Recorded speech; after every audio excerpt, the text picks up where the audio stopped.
मुल्क में महंगाई जो तूफ़ान अचण जो इम्कान। वफ़ाक़ी हुकूमत मिनी बजट आणण जी तैयारी करे छॾी। बिजली ऐं गैस वधीक महांगी थींदी।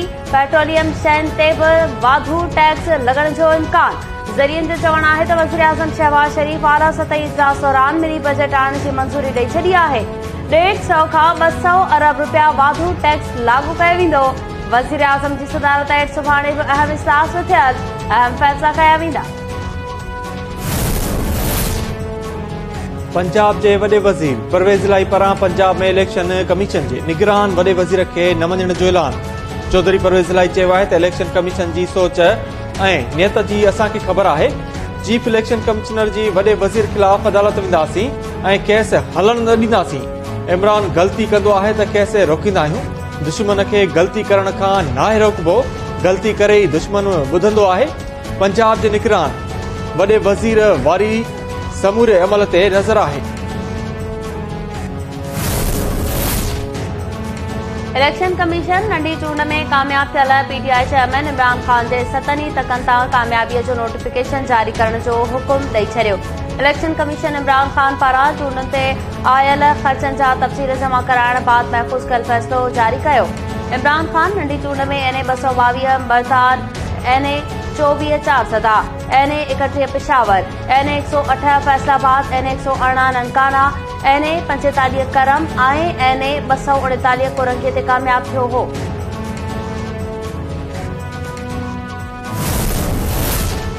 इमरान पार्लियामेंट में वापसी न पर मुल्क खे डिफॉल्ट करण चाहे थो।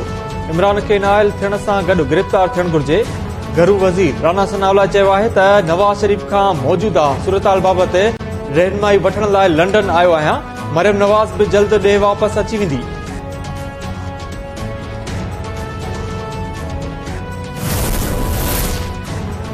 तहरीक इंसाफ़ सिंध में मकानी चूंडूं ॿीहर कराइण जो मुतालबो करे छॾियो। असद उमर चयो त इलेक्शन कमीशन कराचीअ में शफ़ाफ़ चूंडूं कराइण में नाकाम रही।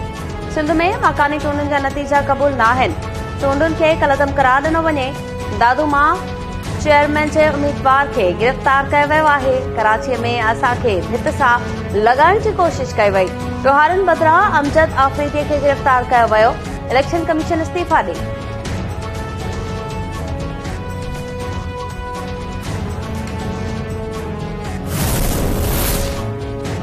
पीपुल्स पार्टी जमायत इस्लामी जे ख़र्चनि खे रद्द करे छॾियो। लॻापियल फोरम सां राब्तो करण जो मशवरो।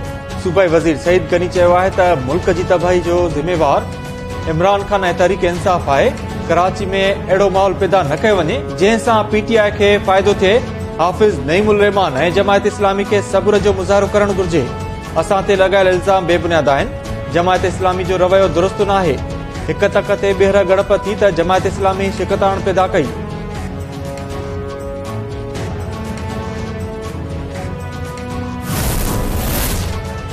जमायत इस्लामी ॿीहर कराची में मकानी चूंडुनि जे नतीजनि ते ख़दशा ज़ाहिर करे छॾिया। ॿीहर गणप रोकण जो मुतालबो।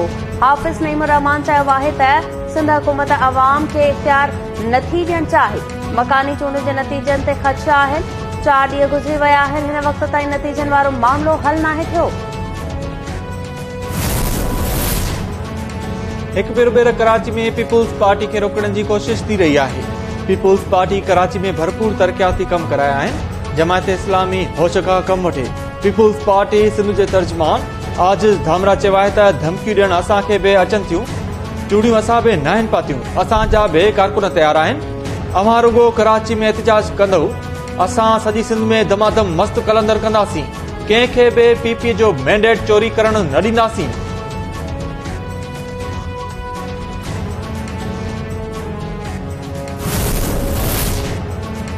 इस्लामाबाद हाई कोर्ट में तोशाखाना केस जी ॿुधणी। इमरान खान जे फ़ैसिले ख़िलाफ़ पिटीशन वापसि वठण वारी दरख़्वास्त ते धुरनि खे नोटिस जारी। चीफ जस्टिस आमिर फारूक रिमाउस ॾींदे चयो त तोशाखाना केस ते ॿी धुर खे बि कुझु एतिराज़ आहिनि। इन्हनि खे बि ॿुधंदासीं।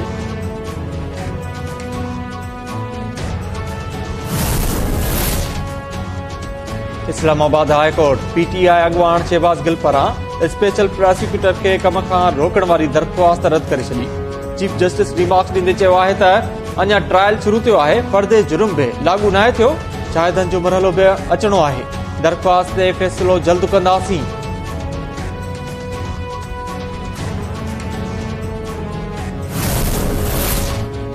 स्टेट बैंक कमर्शियल बैंक्स के रजिस्टर मस्जिदुनि जा बैंक अकाउंट खोलण जी हिदायत करे छॾी। स्टेट बैंक चयो आहे त रजिस्टर मस्जिदुनि जा अकाउंट खोलिया वञनि। जेके मस्जिदूं रजिस्टर न आहिनि उन्हनि खे रजिस्टर्ड थियण जो मशवरो ॾिनो वञे। गैर सरकारी ऐं बिना नफ़े वारनि तंज़ीमुनि जा बि अकाउंट खोलिया वञनि।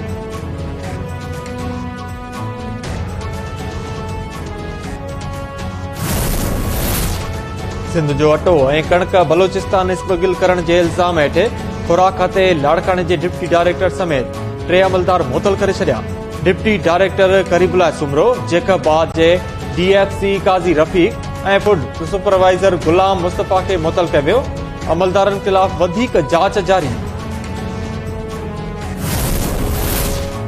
कराची में क्यामाड़ी जे DC ऑफिस ते हमले जो केस PTI अखबार अली सदीद लाल गफ़ा समेत 200 ॼणनि ते दाख़िल। केस में हमले, फायरिंग, भञा, हंगामे ऐं लुट जा कलम शामिल कया विया। गुज़िरियल ॾींहुं DRO क्यामाड़ी जे ऑफिस में एहतजाज दौरान PTI कारकुननि रिटर्निंग ऑफिसर ते हमलो ऐं पथराव कयो हो।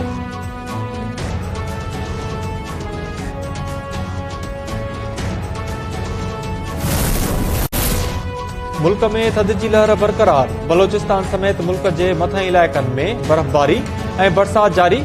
बलोचिस्तान जे ज़ियारत, पशीन, मुस्लिम बाग समेत ॿियनि इलाइक़नि में बर्फ़बारी सबबि माण्हू घरनि ताईं महदूद थी विया। PDA में ऐं मोटरवे पुलिस तरफ़ां मुख़्तलिफ़ रस्तनि तां बर्फ़ हटाइण जो कमु जारी। माण्हुनि खे गैर ज़रूरी सफ़र न करण जी हिदायत।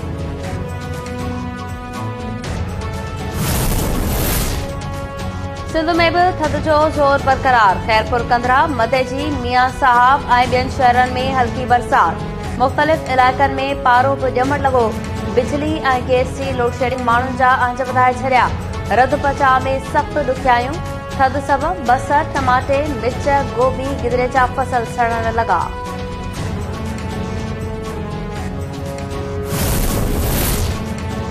सिंध हाई कोर्ट सखर में अमन मान जी सूरतहाल बाबति दरख़्वास्त ते ॿुधणी लाइ मंज़ूर।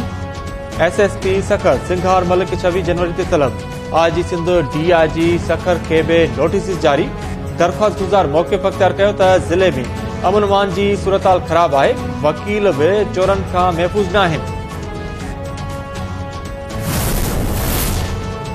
वापटा जी इम्कानी निजकारी ख़िलाफ़ मुख़्तलिफ़ शहरनि में मुलाज़िमनि पारां मुज़ाहिरा ऐं धरना।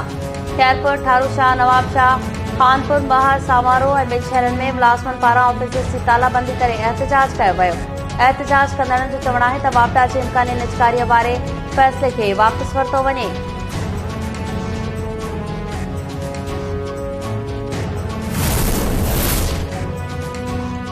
कादिरपुर भरिसां सरहद वारे इलाइक़े मां सजावल वासी 2 नौजवाननि जे अगवा थियण जी तस्दीक। वारसनि सां फ़ोन ते राब्तो। मुगवी उमर सावंत ऐं करीम गुल सांद पंहिंजी मोबाइल फ़ोन्स तां वारसनि खे फ़ोन करे अगवा थियण जो इतला ॾिनो। मुगवियुनि पारां वारसनि खे संदनि आज़ादी लाइ धाड़ेलनि खे भूंग ॾियण जी अपील। खैरपुर ऐं थाणो बोला खान भरिसां रोड हादसनि में 2 ॼणा फौत, 5 ॼणा ज़ख़्मी। खैरपुर जे सूरा चौक ते वेगन जो मोटरसाइकिल खे टक्कर, नौजवान फौत, 2 औरतूं ज़ख़्मी थियूं। थाणो बोला खान वेझो कार ऐं ट्रॉलर में टक्कर, 1 ॼणो फौत ऐं 3 औरतूं ज़ख़्मी थियूं। अस्पताल मुंतक़िल।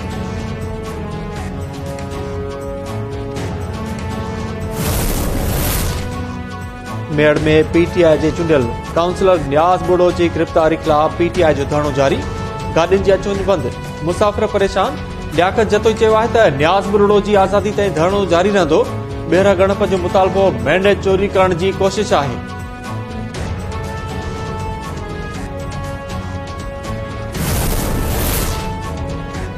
लाड़काणो तालीमी बोर्ड जे मुलाज़िमनि पारां कलम छॾ हड़ताल, ऑफिसिस खे बि ताला हणी छॾिया। बोर्ड चेयरमैन ते संगीन इल्ज़ाम, कार्रवाई जो मुतालबो।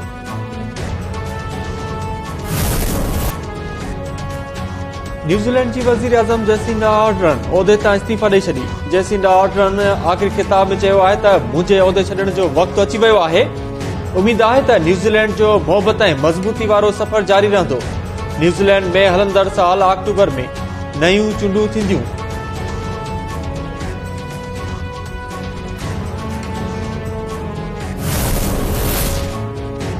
Pakistan women cricket team 3 one day matches ते खेॾण लाइ सिडनी पहुची वई। क़ौमी वुमेन टीम सुभाणे प्रैक्टिस कंदी। सीरीज़ में मेज़बान ऑस्ट्रेलिया खे 2 जी भेट में ॿिनि मैचिस ते वाज़े बरतरी हासिल आहे। व्हाइट वॉश खां बचण लाइ पाकिस्तानी वुमेन क्रिकेट टीम खे आख़िरी मैच खटणी पवंदी।